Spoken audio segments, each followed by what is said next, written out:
Azad Samaj party के राष्ट्रीय अध्यक्ष सांसद नगीना चंद्रशेखर आजाद ने मुख्यमंत्री योगी आदित्यनाथ को ढोंगी बताया है। साथ ही चंद्रशेखर आजाद ने कहा है कि अधिकारी भाजपा नेता की तरह भाषा बोल रहे हैं क्योंकि मुख्यमंत्री ढोंगी आदित्यनाथ का आदेश है। एक तरफ धार्मिक यात्राओं पर फूल बरसाए जाते हैं तो दूसरी तरफ चेतावनी दी जाती है, जबकि संविधान के अनुसार सबके प्रति अच्छा भाव रखना चाहिए। सुनिए चंद्रशेखर आजाद क्या कुछ बोले हैं। सबको धार्मिक आजादी देता है संविधान। जहां एक तरफ आप सड़कों को ब्लॉक हो जाती है, उनकी परवाह नहीं करते, तमाम धार्मिक यात्राएं सड़कों पर निकलती हैं, आप लोग उसमें प्रोटेक्शन देते हैं, व्यवस्था करते हैं। आप उससे भी आगे बढ़ के पुलिस ड्यूटियां लगाते हैं, फूल बरसाते हैं, तमाम तरह की प्रयास करते हैं कि भाई कार्यक्रम शांति प्रिय हो, सुविधाएं मिले। अधिकारी जाके पैर दबाते हैं, तेल मालिश करते हैं, बढ़िया खाने की व्यवस्था कराते हैं, सब चीजें कराते हैं, यानी कि पूरी सुविधाएं कराते हैं। बड़े बड़े नेता फूल बरसाते हैं। तो ये एक तरफ इतना प्यार और दूसरी तरफ इतनी नफरत क्यों कि आप कह रहे हैं कि 1 इंच पैर मत बाहर रख देना, वरना रेल बना देंगे, ये कर देंगे, वो कर देंगे। अधिकारी जो है वो भाषा बोल रहे हैं भाजपा नेताओं जैसे। और ये जो मैं समझता हूं ना कि ये कैसे क्यों हो रहा है, इसके पीछे मुझे एक कारण नजर आता है कि मुख्यमंत्री जी का आदेश है।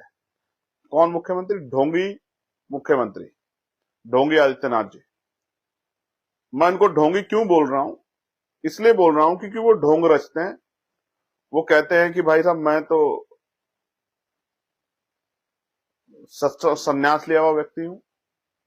हालांकि व्यक्तिगत आलोचना करने का मुझे अधिकार नहीं, मैं करना चाहता, लेकिन क्योंकि आप प्रदेश के मुख्यमंत्री हैं तो आपका फर्ज ये बैठता है कि संविधान के अकॉर्डिंग आपका भाव सबके प्रति अच्छा होना चाहिए, सबके प्रति आपका एक ही तरह का रुख होना चाहिए, और जो चाहे वो बजट हो, पैसा हो, वो सभी के लिए बराबर तरह से खर्च हो, और वो जो न्याय हो सबके लिए बराबर हो। लेकिन मैं यहाँ ये बात शेड्यूल कास्ट, शेड्यूल ट्राइब और बैकवर्ड के लोगों को भी कहना चाहता हूँ। अभी रविदास जयंती का कार्यक्रम हुआ, कोई परमिशन नहीं दी गई। नहीं, एक परमिशन पे तो बवाल हो गया। जो पुलिस ने पहले एडमिनिस्ट्रेशन ने परमिशन दे दी और बाद में उसको कैंसिल कर दी किसी शिकायत पे। तो अगर आपको कैंसिल करनी थी किसी शिकायत पे तो आपने दी क्यों? आपने इस तरह की स्थिति क्यों पैदा की? आपने पहले जांच क्यों नहीं कराई? अधिकारियों को कोई जवाब नहीं है। तो मैंने नोटिस किया कि ढोंगी मुख्यमंत्री जी ने आदेश दिए, इसकी वजह से पुलिस मजबूरी में कर रही है।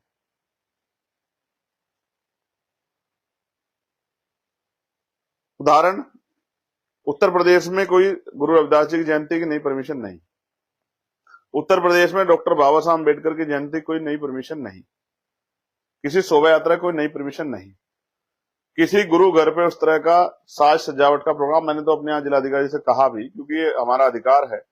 लेकिन तमाम धार्मिक आयोजनों पे इतना जो है सरकार सहयोग करती है, अधिकारी सहयोग करते हैं, जाकर जांच करते हैं। ईद पे भी हम लोग देखते हैं, जाते हैं ईदगाह वगैरह पे, लेकिन SC ST OBC के उसमें तो नहीं दिखाई देते कहीं, किसी भी धार्मिक उत्सव पे नहीं दिखाई देते। इतने महापुरुषों की जयंती होती है, फूले साहब की होती है, साहू महाराज की होती है, काशीराम साहब की होती है, बाबा साहब की होती है, गुरु रविदास जी की होती है, गुरु कबीर जी की होती है, कभी नहीं दिखाई देते। क्यों नहीं दिखाई देते भाई? इसका मतलब आप ढोंग करते हैं, झूठ बोलते हैं, आप ढोंगी हैं। आप अपने ढोंग के चरित्र को मुख्यमंत्री बनने के बाद भी नहीं बदल पाए। इसलिए मैं कह रहा हूं ढोंगी आदित्यनाथ जी जो मुख्यमंत्री हैं उत्तर प्रदेश के। प्यारे साथियों, मैंने कहा ना, मैं कोई भी बात हवा में नहीं कहता हूं। मैंने इस कोर्ट का आपको ऑर्डर का वो दिया जिसके आधार पे कोर्ट ने फटकार लगाई पुलिस को, एडमिनिस्ट्रेशन को, और कहा कि जाके अगर आप पालन नहीं करा सकते, क्या तो इस्तीफा दे दो या फिर कहीं ट्रांसफर ले लो, वरना अदरवाइज लोगों के धर्म की उपासना का जो अधिकार है, धर्म के पालन का अधिकार, उसमें आप छेड़खानी नहीं कर सकते हो। ये एक बहुत बड़ा तमाचा है पूरी सरकार को, उनकी पॉलिसी को।